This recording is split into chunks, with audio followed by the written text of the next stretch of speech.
Assalamualaikum warahmatullahi wabarakatuh. Selamat pagi anak-anak.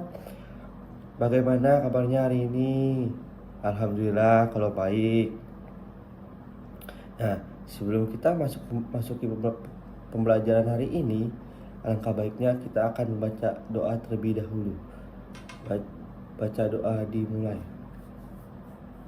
Baca doa selesai. Sebelum masuk materinya, ada yang tidak masuk hari ini? Baik, kalau masuk semua hari ini. Nah, Bapak akan membacakan tujuan pembelajaran terlebih dahulu ya. Peserta didik menceritakan kembali berdasarkan inspirasinya mengenai perubahan lingkungan di sekitar. Peserta didik memahami bahwa kondisi lingkungan struktur muka bumi dapat berubah. Sekarang kita akan membahas materi bagaimana bumi kita berubah.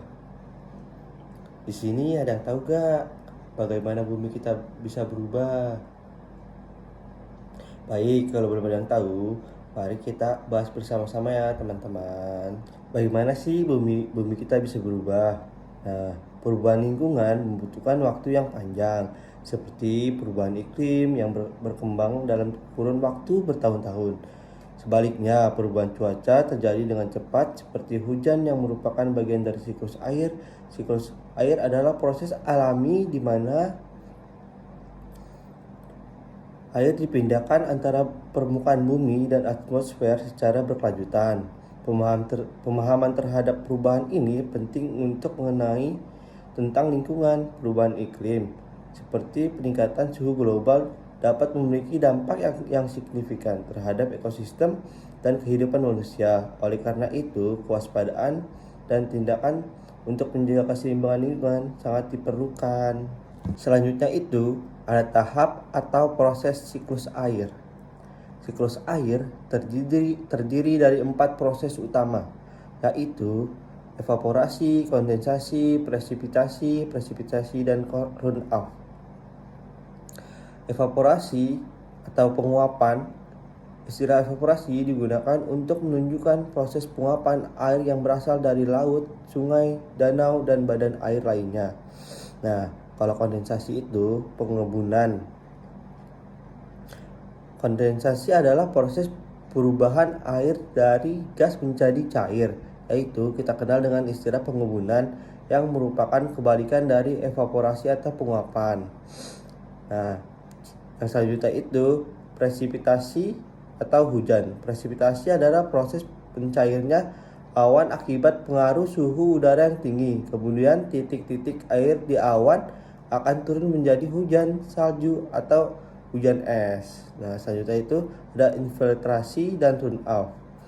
Infiltrasi adalah air hujan yang masuk ke bumi meresap masuk ke dalam tanah. Kalau runoff adalah air hujan yang tetap di permukaan tanah. Selanjutnya ada macam-macam siklus air. Siklus air ada yang pendek, ada yang sedang, dan ada yang panjang. Nah, tadi kan Bapak sudah menjelaskan bagaimana bumi kita bisa berubah.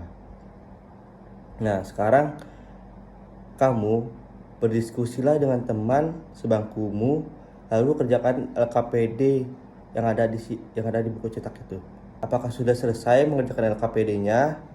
Kalau sudah selesai, dikumpulkan ya, dan Bapak mempunyai video. Nanti kita nonton bersama-sama dan tolong diperhatikan dengan baik ya. Ayo tolong dikumpulkan terlebih dahulu. Assalamualaikum warahmatullahi wabarakatuh. Salam sejahtera dan salam bahagia.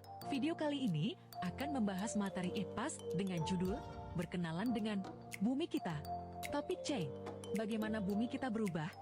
Ayo simak dengan seksama videonya. Bencana alam terjadi akibat pergerakan lempeng bumi. Apa itu lempeng bumi? Lalu, bagaimana lempeng bumi dapat bergerak?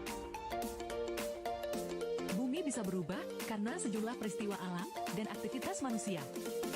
Beberapa peristiwa alam yang pernah terjadi dan membuat bumi bisa berubah, diantaranya gempa bumi, gunung meletus, gelombang tsunami, dan lain sebagainya. Bagaimana bumi bisa berubah karena faktor alam? Gunung berapi meletus akan mengeluarkan abu vulkanik, lahar, lava, uap panas, bebatuan, dan material lainnya. Perubahannya tergantung pada kekuatan gempa. Tidak hanya membuat bangunan roboh, tetapi juga retaknya tanah, longsor, hingga terpisahnya daratan.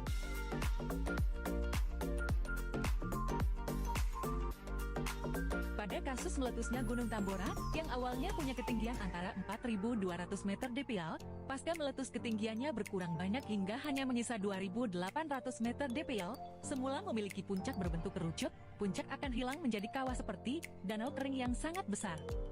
Peristiwa alam seperti gempa bumi, gunung meletus, gelombang tsunami, dan peristiwa alam lainnya terjadi karena struktur permukaan bumi yang terus bergerak. Bentuk permukaan bumi yang seperti itu disebabkan karena pergerakan lempeng bumi.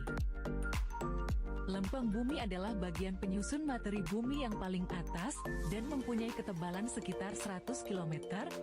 Akibat pergerakan lempeng bumi, struktur bumi kita berubah, sehingga bisa menyebabkan gempa bumi yang menyebabkan patahan, lipatan, dan lekukan. Gempa bumi juga disebabkan karena letusan gunung berapi. Lempeng bumi atau lempeng tektonik menjadi bukti jika ada pergerakan di lapisan litosfer. Pada lapisan ini menjadi tempat banyak terjadi pergerakan lempeng-lempeng akibat arus konveksi atau aliran energi dari panas bumi. Arus konveksi adalah arus yang timbul akibat perbedaan temperatur. Arus konveksi pada cairan bergerak dari air yang memiliki suhu tinggi ke air yang memiliki suhu yang lebih rendah. Bumi merupakan salah satu planet dengan kehidupan manusia di dalamnya yang memiliki komponen berlapis-lapis sebagai strukturnya yang disebut dengan lapisan bumi. 4. Struktur lapisan bumi. Urutan struktur bumi dari dalam hingga ke permukaan bumi adalah inti bagian dalam, inti luar, selimut bumi hingga kerak bumi.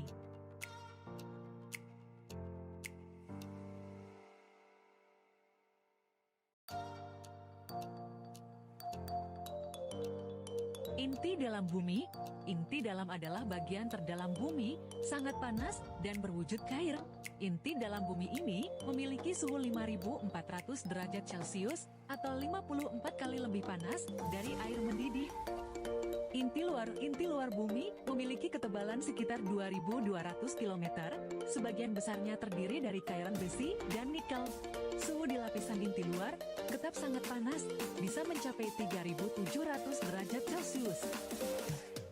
Mantel bumi, lapisan yang menyelimuti inti luar, adalah mantel bumi. Kedalamannya sekitar 40-3.000 km di bawah permukaan bumi. Disebut selimut bumi ini tersusun dari material besi, magnesium, dan juga silika, merupakan lapisan berwujud padat dan terbesar. Pada lapisan ini menjadi tempat banyak terjadi pergerakan lempeng-lempeng akibat arus konveksi atau aliran energi dari panas bumi. Kerak bumi merupakan lapisan paling luar dari permukaan bumi yang keras, tipis, dan rapuh. Lapisan ini tersusun dari elemen yang relatif ringan, mulai dari silika, aluminium, dan oksigen. Ketebalannya bervariasi. Lapisan terluar bumi yakni, kerak bumi terbagi jadi dua kategori, yaitu kerak samudera dan kerak benua. Kerak samudera disusun oleh batuan basalt. Kerak benua tersusun dari granit. Untuk mengetahui kemampuan kamu akan materi ini, ayo berlatih, semangat mengerjakan. Sampai di sini videonya, semoga bermanfaat. Sampai jumpa, terima kasih dan wassalam. Baik, untuk tugas di rumah, kerjakan tugas kesimpulan dan refleksi yang ada di buku paket dan dikumpulkan minggu depan ya, anak-anak. Sampai sini masih ada yang belum paham? Baik, kalau sudah paham semua, Bapak akan menutup kelas dengan membaca Alhamdulillah. Sekian untuk pembelajaran hari ini. Assalamualaikum warahmatullahi wabarakatuh. Jangan lupa dikumpulin ya tugasnya.